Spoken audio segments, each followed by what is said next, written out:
This is Canon Law II, Fall 2020. It is October 19th, and this is Lesson 6.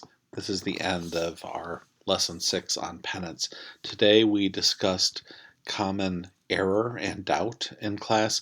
I wanted to say a couple more things about that.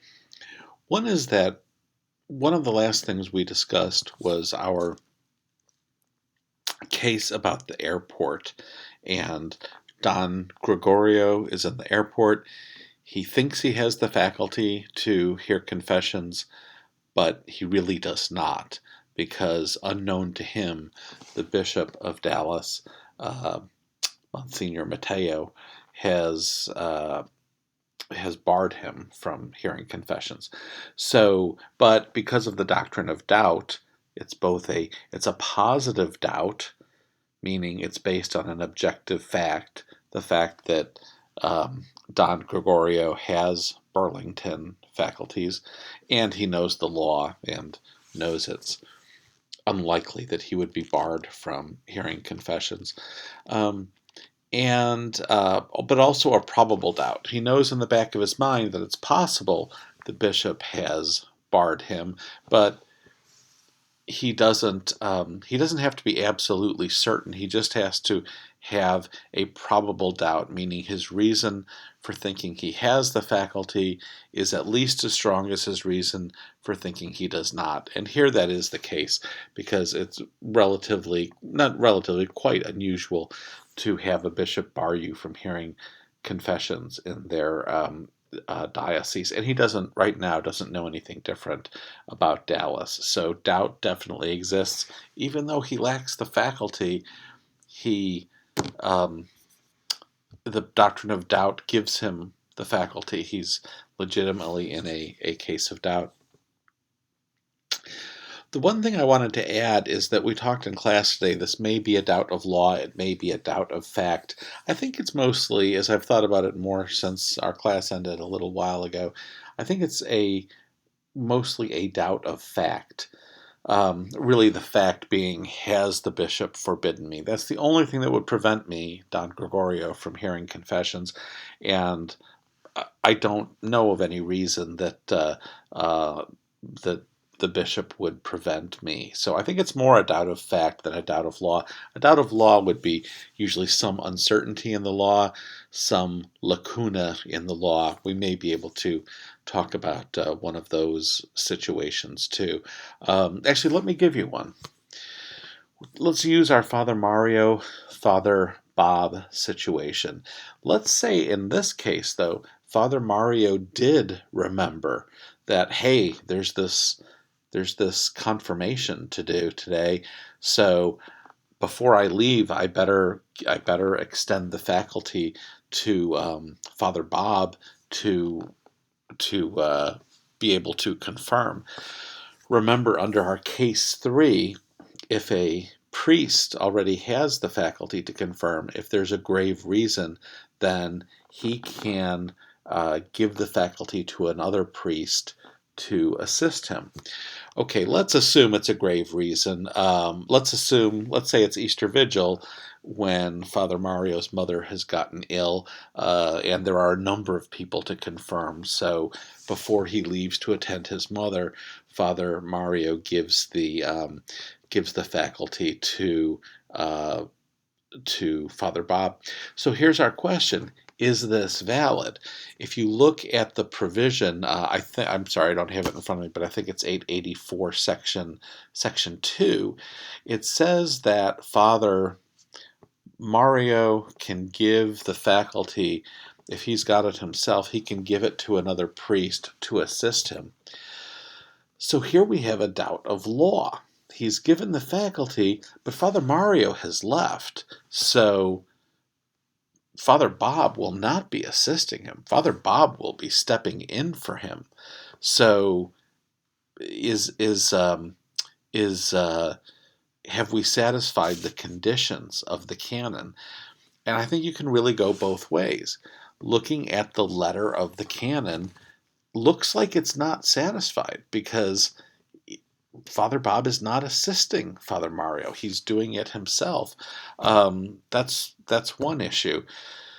But looking at it from the other side, you can say, of course, what's the reason behind the canon is to deal with these difficult situations and to enable people to get confirmed in a situation like this. So I think this would be a situation where I think my opinion would be that the confessions are valid, that this is a doubt of law. It could go either way. You could either go with the strict reading of the canon of the language that Father Bob has to be assisting Father Mario, but I think looking at the reason behind the canon, since if Father Mario was sick and ailing and could start the ceremony, or could even drag himself over the finish line through the ceremony and then collapse, that would be totally legitimate to have Father Bob confirming, because he would be assisting Mario. But here, since Mario has to leave earlier because he's going to attend somebody else, should it be invalid for him to give the faculty to Father Bob? So that seems just a little bit strange, a little bit absurd of a result that Father Bob couldn't do it. It's up in the air. I think the decision could go either way, and I think we could think of other reasons on either side. But I just want to cite that to you as an example of a doubt of law, where the canon seems to be written a little narrowly, but you can see a situation that provides at least as good of a rationale for a priest with the faculty designating another priest, where the value behind the canon is achieved, but is the letter being followed? That would be a doubt of law. Again, I think that would be legitimate, but we'll probably have to wait and see if there's a ruling on this. Okay, just mentioning some other examples. Those examples, just because the more examples you hear, the better you can, I think, understand this area. I may even add another one at the end of this video if there's time. Okay, I just wanted to go briefly through some of the things we have not gotten to yet that Woodall covers after common error. Most of this is quite simple. One is the responsibilities of confessors. This is around 309 in Woodall. The first thing he says is fidelity to the magisterium. Should go without saying, but maybe it doesn't always, so it's good that he mentions that. He also says a confessor may not ask the name of a partner in sin. So you confess, or someone confesses that they've engaged in a sin with another person. The confessor cannot ask who that other person is. Withholding of absolution. This is on 309 in Woodall. He gives some reasons why you might need to withhold absolution. Lack of proper disposition on the penitent's part, lack of contrition, or lack of purpose of amendment. So lack of disposition, he says lack of disposition or lack of contrition. Those would probably be the same thing. Not really sorry, or not willing to amend one's life. So lacking in what we call satisfaction. And then he mentions the situation of living objectively in a state that is at odds with church teaching. And we talked about that in our discussion of the Eucharist and marriage. Okay. Is it possible to absolve just a person's venial sins, but not his mortal sins?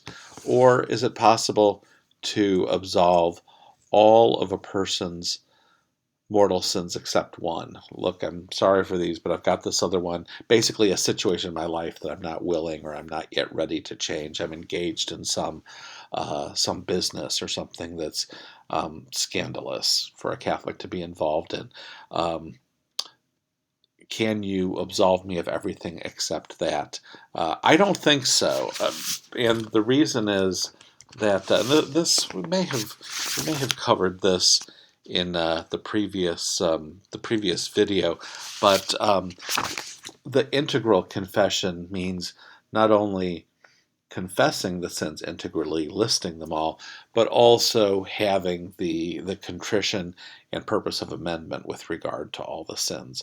So it only takes it only takes one mortal sin to rupture that friendship with the Lord. So really, they need to all be forgiven.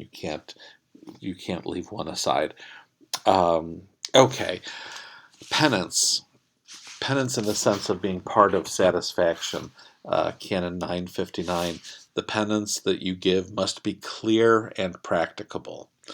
Should go without saying, but as we've discussed, it doesn't always. A clear penance and one that the person can fulfill while he's still there in the church. Very, again, should be non-controversial, shouldn't be a problem, but as we know, some people give creative penances. The reason you just do not want to cause anxiety to the penitent, as we've said. Priests are obliged to hear confessions at any reasonable time.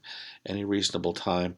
In fact, John Paul's document, Misericordia Dei, says that it is okay to hear confessions even during Mass.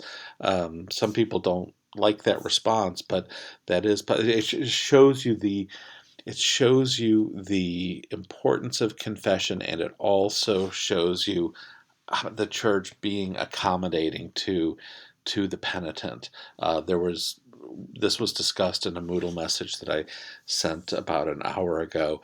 Almost everything that we say about confession, like, why do we do this? It's out of some consideration for the penitent, making it a little bit easier for him to do this difficult thing of confessing his sins to another person.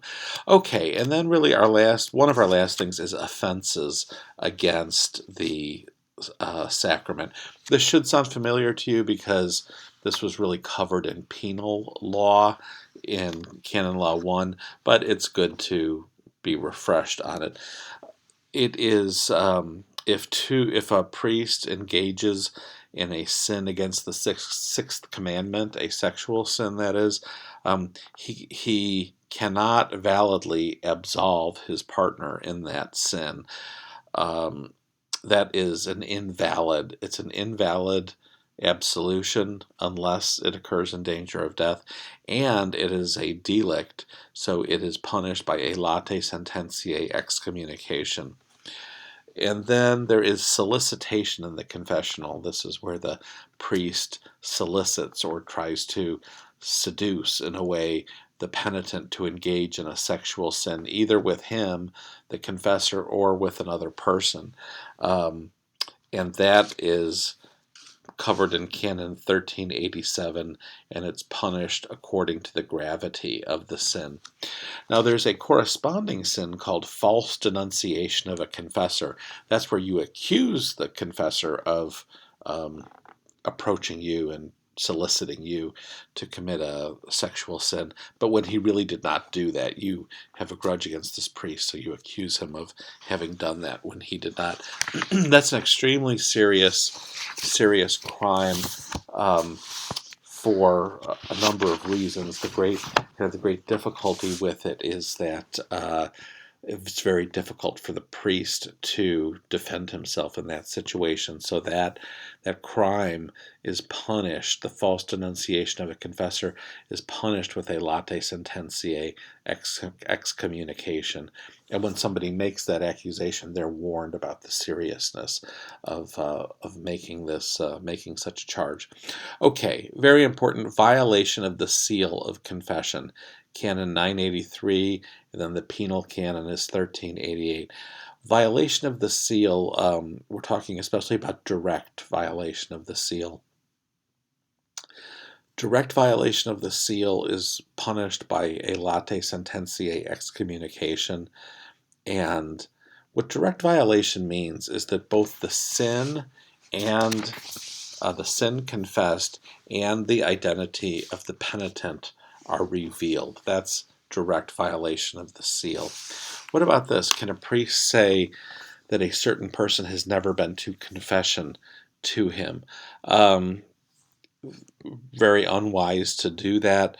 Westman addresses not quite that issue, but a similar one. Um, let's say there's somebody who's a notorious sinner and he's a braggart, and he says, "Well, I went to Father Smith and he absolved me." Father Smith hears this, and he either doesn't want people to be scandalized, or for some other reason, he denies it. He says that no, that's not true. What he just said was that he confessed that sin to me, and that I absolved it. That's not true. Is that a direct violation of the seal?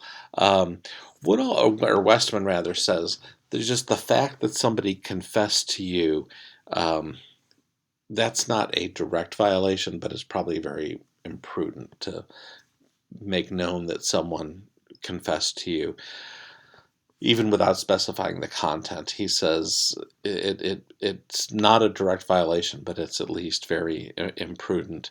But then on this issue of this person claiming they were absolved and the priest denies it, Westman says that is at least an indirect violation, maybe even a direct violation, but at least indirect. The direct violation of the seal is punished by excommunication reserved to the apostolic see. So it's not only excommunication, but uh, the main assumption is that you have to go to the Holy See to have the penalty lifted. What if it's an indirect violation? An indirect violation of the seal is punished by a just penalty. So essentially, the penalty is going to correspond to the gravity of the violation. What if a confessor hears a penitent confess sexual abuse? Then we have this interesting issue. What if, does the civil law require the confessor to make a report? In some states it does. I used to live in Texas, and Texas does. There's no exception for a confessor in that situation.